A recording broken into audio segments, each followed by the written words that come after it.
Good morning, good afternoon, and good evening to those of you around the world. Welcome to the daily Trade the Chain crypto update, where we give you everything you need to know for the next 24 hours and hopefully the next few days. Today is Wednesday, March 1st, and we are at the top of the final month in quarter one.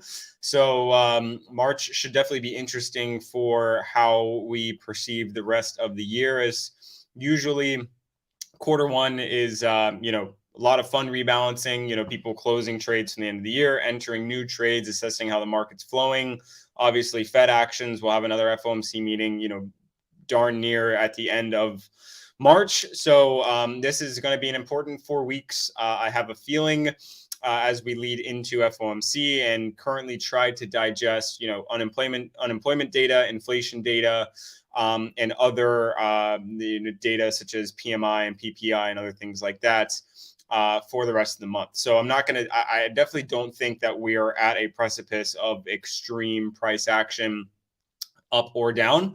I think, if you kind of zoom out a little bit, and I'll start with equities, I think it's likely more likely than not that we form some sort of range, whether that range is, 3,800 to 4,200, where we've currently been trading since, basically the start of the year up until now. So, low end of the range, high end of the range. I think it's safe to assume that, we're in a larger range right now until proven otherwise. And of course, trading that range is paramount. So we're basically mid-range right now in the grand scheme of things, and kind of sitting in a key volatility or liquidity level, not volatility level, sitting in a key liquidity level, as we can see, based on where we traded for November and December, as well as briefly in the beginning of the year, potential deviation above it, potential deviation here.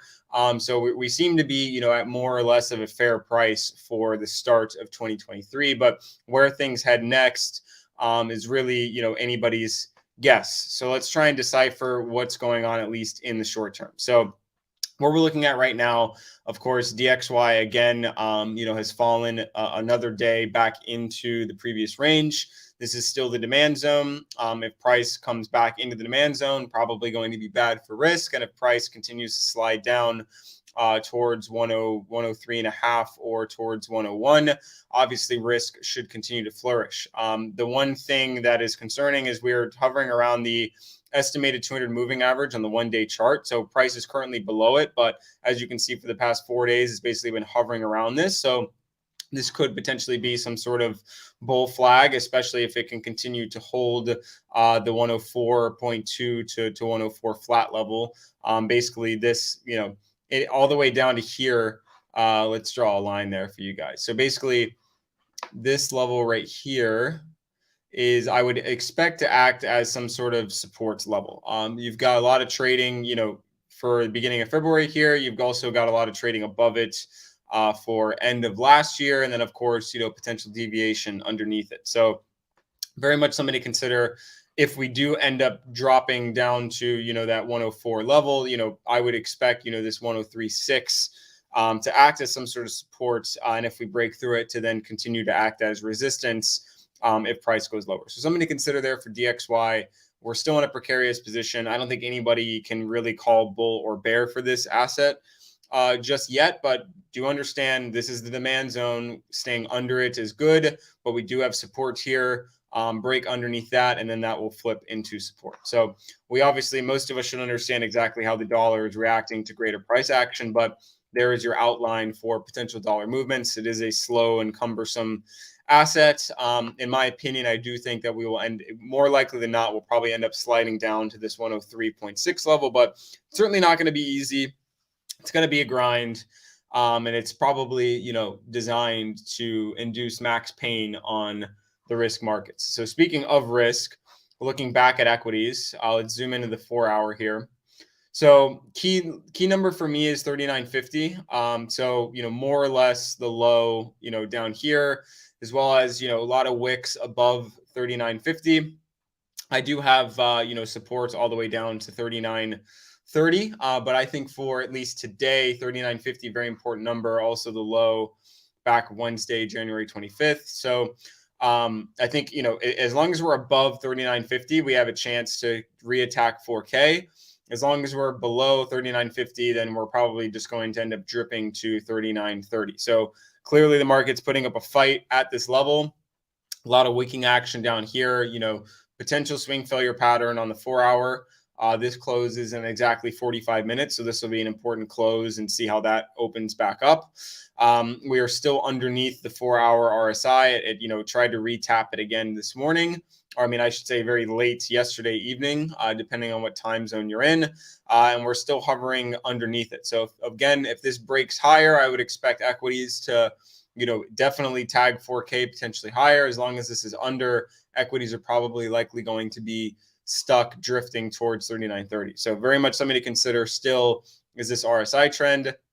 As long as RSI is below the trend, it will likely lead to bearish price action. If it can break above, will likely lead to some bullish price action.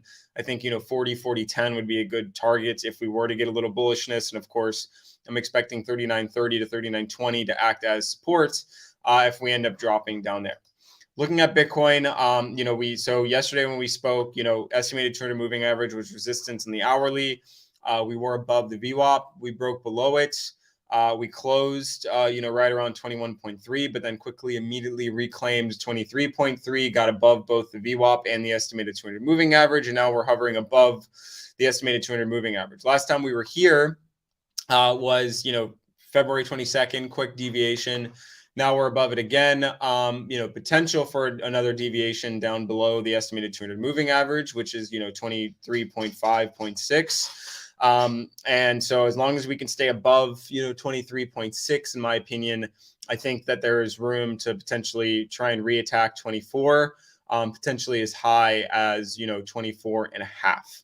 As if we get below the estimated 200 moving average, probably likely heading back down to 23.1, potentially down to 22.8, which is the low of February 25th, and also near the low from the 24th. So I would expect 22.8 to act as some sort of supports, and of course, if that breaks down, then we have 22.5. So as long as we're above the estimated 200 moving average, I'm still maintaining hope. As long as DXY is still, looking a little bit bearish, with this engulfing candle, of course, DXY can reverse on us at any point, but, equities are trying to hold on for dear life, decent price action at the low.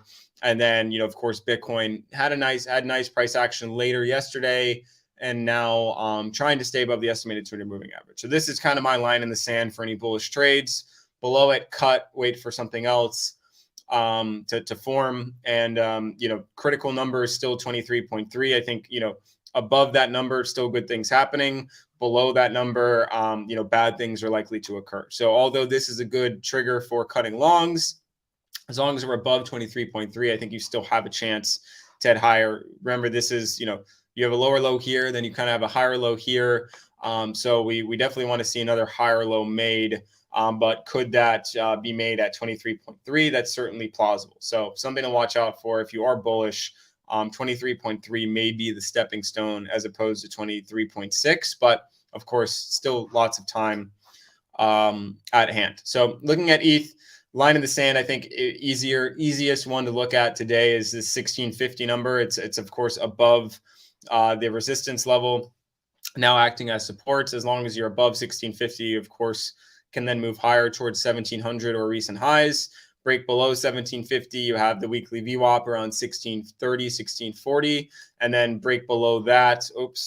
Break below 1630, 1640, and then you're probably heading back down to 1600, which also coincides with the previous daily close, as well as the estimated 200 moving average, as well as range support. So ETH is a bit easier to trade. If you're bullish, long here, cut below 1650. If you think that we're going to end up deviating back into the range, which is definitely plausible, decent long at 1600. If you are long now, probably a good cut is 1650 for a potential. I would say a close below 1650. If ETH closes below 1650, probably a good cut, and then try and make a play around 1600 if you're bullish. If you're bearish, not a bad short here. Cut maybe above the recent high, and then and you're targeting 1600. So two ways to look at it. Although I am cautiously optimistic because I think the start of the month we'll see some inflows and a little bit of reverse, mean reversion, from all the selling that we saw. But we've been kind of flattening, making some higher lows over the past few days. I'd like to see that continue. And of course, my line in the sand for Bitcoin is 23.3. And for ETH right now, it is 1650. So cautiously optimistic, but definitely recognize that we are in a precarious position. And if you did not want to take a trade or trade at all, that is completely acceptable.